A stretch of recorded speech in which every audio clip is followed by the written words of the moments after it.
It was meant to be just another race weekend. But the aftermath of the 2025 Miami Grand Prix shook the world of Formula One in a way no one saw coming. The spotlight was supposed to be on McLaren's extraordinary comeback and Oscar Piastri's brilliant win. Instead, the headlines turned toward something much darker. McLaren didn't just win, they crushed it. With a 30-second lead ahead of anyone else, it wasn't just domination, it was almost unreal. This kind of gap, especially in an era where performance differences are razor-thin, felt out of place. And when something feels too good to be true in F1, it usually invites suspicion. Before the champagne even dried, murmurs began circulating. What started as casual paddock gossip quickly turned into a full-scale investigation. Rumors pointed at a hidden component, something inside McLaren's MCL39 that might not belong. People started asking questions about their brake system. Why were McLaren's rear tires holding up so well? Why was their pace consistent on a street track known for being brutal on tires? As these questions piled up, the FIA had no choice but to step in. Thermal imaging reportedly showed colder areas, in places that shouldn't be cold during a race. Some interpreted this as a clue. Perhaps McLaren had found a clever way to cool their brakes, maybe even affecting tire wear in the process. If true, this would be a massive advantage. Keeping tire temperatures in check during a race can make all the difference in grip and strategy. Suddenly, this wasn't about one great race anymore. It was a full-blown controversy, and at the center of it was McLaren, not for their victory, but for the suspicion it stirred. Oscar Piastri's win was only part of the story. His teammate, Lando Norris, crossed the line right behind him in second place. That 1-2 finish left the rest of the grid trailing, more than half a minute behind. In a sport where even half a second matters, this kind of margin triggered alarm bells everywhere. What added more weight to the whispers was Red Bull Racing's reaction. Christian Horner, known for being sharp and strategic, had already hinted at something unusual long before the race. In past interviews, he joked, or so it seemed, about McLaren possibly using water in their tires. A strange thought at first. But when McLaren performed like this, people started connecting dots. Water injection, if done during a race, could cool tires and slow down how quickly they wear out. Less heat means better grip for longer, and in Miami's heat, that would be a huge edge. Though there was no clear proof, the idea had already taken root. Now, according to reports, Red Bull didn't just raise concerns, they acted on them. Their technical team began collecting heat signature images of McLaren's rear brakes. What they found, allegedly, were cooler spots than expected. To some, that meant McLaren might have figured out how to manage airflow around the brakes in a way others hadn't. If heat from the brakes didn't transfer as much to the tires, the rubber could last longer, and drivers could push harder without losing grip. The suspicion grew stronger, and soon, what started as small talk turned into serious scrutiny. The FIA didn't waste time. Both McLaren cars, driven by Piastri and Norris, were brought in for an extremely detailed inspection. This wasn't the usual post-race routine. This was a complete teardown, going through every part, every line of data, every component. Nothing was left unchecked. Engineers dug into telemetry, brake architecture, and even sought insights from Pirelli about tire behavior. The aim was clear. Find out if McLaren had implemented something outside the rulebook. If there was any system affecting brake temperature, it had to show up now, and after all that effort, the outcome surprised many.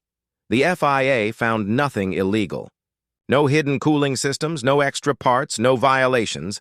McLaren had done everything by the book, at least on paper. They were cleared, and the results stood. But in Formula One, even when you're found innocent, the damage can be done. Whispers don't vanish overnight. Competitors remain suspicious, the media keeps digging, and fans, often divided, take sides.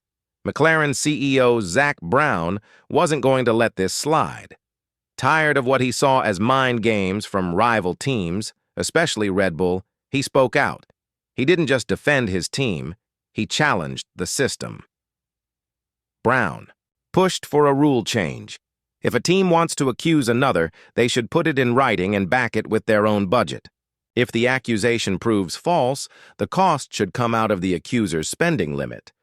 A move designed to stop baseless claims and protect teams from being dragged into political drama. And in a bold bit of humor, Brown made his message clear. During the Miami race, drinking from a bottle labeled tire water. It wasn't subtle and it wasn't just a joke. It was a shot back at Red Bull's earlier accusations. Christian Horner, on the other hand, played his cards carefully. When asked about the situation after the race, his response was cautious. He made it clear he wasn't directly accusing McLaren of breaking rules. But his earlier statements had already stirred the pot. The timing, the phrasing. It was all enough to get people talking, and that's sometimes all it takes in F1. This kind of subtle pressure isn't new in the sport. Formula One has always been about more than just what happens on the track. The real competition also lives in press rooms, private meetings, and regulatory gray zones. A single suggestion can create ripples that disturb a rival team's focus. Red Bull knows this well. They've used it effectively in the past. McLaren, in return, found themselves forced into transparency. Not only did they have to prove their car's legality, but they also had to reveal design elements that might have otherwise remained confidential. Every explanation became a new headline. Every answer opened the door to more questions. And while their car passed the tests, their momentum took a hit. Energy that should have gone into planning for the next race was spent on handling media, responding to critics, and calming internal pressure. It's important to remember that this isn't the first time the top team came under fire. Back in 2024, when Red Bull was dominating, McLaren and others were raising questions about Red Bull's front suspension setup. Red Bull managed to defend their design, and nothing came of those concerns. But now, the tables have turned. The hunter has become the hunted. McLaren is leading the way, and Red Bull is on the back foot. What we're seeing is a role reversal, one that's adding fuel to the competitive fire. As if the situation wasn't tense enough, another heavyweight entered the conversation, Mercedes boss Toto Wolff. Unlike Horner, Wolff didn't add to the suspicion. Instead, he publicly stood behind McLaren. In an interview, he stated with confidence that he believed McLaren hadn't broken any rules. Coming from a man who has both faced and fought allegations over the years, that kind of support speaks volumes. Wolff's stance didn't just offer moral backing, it also shifted the paddock's politics. With one of the sport's biggest names siding with McLaren, Red Bull's accusations started to feel less like concern and more like strategy. In a paddock where perception often shapes reality, that can make all the difference. Meanwhile, discussions in technical circles brought up another possibility. What if McLaren hadn't used any secret device at all? What if the advantage came from something as basic and as brilliant as airflow optimization? Think about it. If McLaren had mastered the way air moves through their brake ducts and, around the wheel rims, they could cool the brakes more efficiently.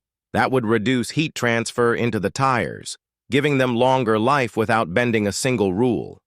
Add in top-tier suspension tuning and smart strategy calls, and the performance starts to make sense. That's what makes Formula One so fascinating, the tightrope between pushing limits and breaking them. Sometimes what looks suspicious is just smart engineering at its finest. So where does all this leave us? Oscar Piastri keeps his victory. The MCL 39 stays on the legal side of the rulebook. But the conversation has shifted. It's no longer just about performance. Now it's about influence, politics, and perception. Will Red Bull escalate the matter officially? Will the FIA revisit technical definitions? Will Zak Brown's proposal for protest reform become part of the rules? One thing is certain. This season isn't just about who finishes first. It's about who handles pressure, politics, and public scrutiny best. And with that, we close this chapter. But the story is far from over.